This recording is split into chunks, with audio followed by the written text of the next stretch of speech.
ಜನರಿಗೆ ಹುಷಾರ್ ಮಾಡ್ತಕ್ಕಂತ ಪ್ರಯತ್ನ ಇವ್ರು ಮಾಡಿಲ್ಲ. ಈ ಜನ ಬೊಂಬೈ ಪುರ ದುಡ್ಕೋಕ್ ಹೋಗ್ಬೇಕು, ನಾವಿಲ್ಲಿ ಆ ಸಮಾಜ ಹೆಸರು ಹೇಳಿ ಮಜಾ ಮಾಡಬೇಕು. ಮುಗ್ಧ ಜನ ಇವ್ರಿಗೆ ಪಾಪ ಆ ನೋವು ಅನಿಸ್ತದೆ. ನನ್ನ ಮತಕ್ಷೇತ್ರದ ಮರಾಠ ಜನ ಮುಗ್ಧ ಜನ ಇವ್ರಿಗೆ ತಿರುಗಿ ಬಿದ್ದಿಲ್ಲ. ಕಾಂಬ್ಳೆವಾಡಿ ಅಂತಕ್ಕಂಥ ಇನ್ನೊಂದು ಊರದ, ಅಲ್ಲಿ ಊರಿಗೂರ ಮರಾಠರಲ್ಲ, ಬಟ್ ಮರಾಠಿ ಭಾಷಿಕರಲ್ಲ ಎಲ್ಲರೂ. ಕಾಂಬ್ಳೆವಾಡಿ ಊರ ಅಲ್ಲಿ ಮರಾಠಿ ಶಾಲಿನೇ ಇಲ್ಲ. ಆ ಊರಾಗ ಮನಿಗೊಬ್ಬ ಟೀಚರ, ಮನಿಗೊಬ್ಬ ಪೊಲೀಸ್ ಸಿಗ್ತಾರೆ. ಎಷ್ಟು ಮಂದಿ ನೌಕರಿ ಆಗ್ಯದ ನೋಡ್ರಿ.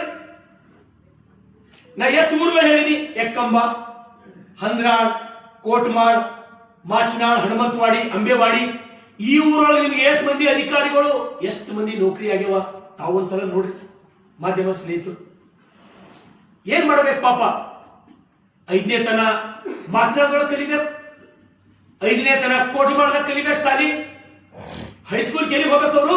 ಶಾಜಾನ್ ಅವರಕ್ಕೆ ಹೋಗ್ಬೇಕು, ಮಹಾರಾಷ್ಟ್ರಕ್ಕೆ ಹೋಗ್ಬೇಕು ಅವರು. ಅವ್ರದ್ದು ಏನೇನು ನಮ್ಮ ಮಕ್ಕಳದು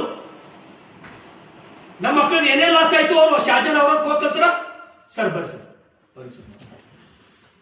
ನಮ್ಮ ಮಕ್ಕಳದು ಕೋಟ್ಮಾಳ್ ಮತ್ತು ಮಾಚಿನಾಳ್, ಹನುಮಂತವಾಡಿ ಮತ್ತು ಅಂಬೇವಾಡಿ 4 ಊರಿನ ಮಕ್ಕಳದ್ದು ಹೇಳ್ತೀನಿ ನಾನು. 5ನೇ ತನ ಮರಾಠಿ ಮಾಧ್ಯಮ ಕಲಿತಾರ, 6ನೇ 7ನೇ 8ನೇ ಕೇಳಿ ಹೋಗ್ತಾರ ಅವರು ಶಾಜಾನ್ ಅವರಕ್ಕೆ ಹೋಗ್ತಾರೆ. ಶಾಜಾನ್ ಅವರಕ್ಕೆ ಹೋದಾಗ ಮಕ್ಕಳದ್ದು ಏನ್ ಹೋಯ್ತು? ಕನ್ನಡ ಮಾಧ್ಯಮ ಕರ್ನಾಟಕದಲ್ಲಿ ಔಟ್ ಆದ್ರು ಅವರು. ಕನ್ನಡ ಮಾಧ್ಯಮದೊಳಗೆ KS ಆಗಪ್ಲಿಲ್ಲ ಮಕ್ಕಳು, ಕನ್ನಡ ಮಾಧ್ಯಮದಾಗ ಡಾಕ್ಟರ್ ಸೀಟ್ ತೊಗೊಂಬಪ್ಲಿಲ್ಲ, ಕನ್ನಡ ಮಾಧ್ಯಮದಾಗ ಇಂಜಿನಿಯರಿಂಗ್ ಸೀಟ್ ತೊಗೊಂಬಪ್ಲಿಲ್ಲ ಮಕ್ಕಳು.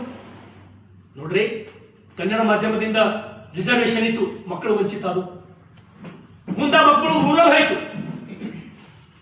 ಶಾಜಾನ್ ಅವರ ಹತ್ರ ಹೋಗ್ತಾರೆ ಅಂದ್ರ ಮತ್ತ ಅವ್ರು ರೂರಲ್ ಹೋಯ್ತು, ರೂರಲ್ ಸೈಟ್ ಹೋಯ್ತು. ಎಷ್ಟು ಲಾಸ್ ಅದ ಮಕ್ಕಳಿಗೆ ನಾವು ವಿಚಾರ ಮಾಡ್ಬೇಕು. ಇನ್ನೊಂದು ಸ್ನೇಹಿತರೆ, ನಮ್ಮ ಹಂದ್ರಾಳ್ HM ಪ್ರತಿಯೊಬ್ಬ HMಗಳು BOಗಳಿಗೆ ಬರ್ದಾರ. ಮಕ್ಕಳಿಗೆ ತೊಂದರೆ ಆಗ್ಲತ್ತದ, ಮಕ್ಕಳಿಗೆ ಶೈಕ್ಷಣಿಕ ತೊಂದರೆ ಆಗ್ಲತ್ತದ, ಕನ್ನಡ ಮಾಧ್ಯಮ ಶಾಲೆಯಾಗಿ ಪರಿವರ್ತನೆ ಮಾಡ್ರಿ, ಅನುಕೂಲ ಆಗ್ತದ. ನಾವು ಯಾವತ್ನೂ ಆ ಊರಾಗಿರ್ತಕ್ಕಂಥ ಮಕ್ಕಳದು ಸರ್ವಾಂಗೀಣ ಅಭಿವೃದ್ಧಿ ನಾವು ನೋಡಬೇಕು. ಆ ಮಕ್ಕಳಿಗೆ ಏನಾದ್ರೂ ಒಳ್ಳೇದಾಗ್ತದೆ ಅದು ನಾವು ನೋಡ್ಬೇಕು. ಇವರು ರಾಜಕಾರಣ ಮಾಡಕ್ ಹೊಂಟಾರ ಕೆಲವರು.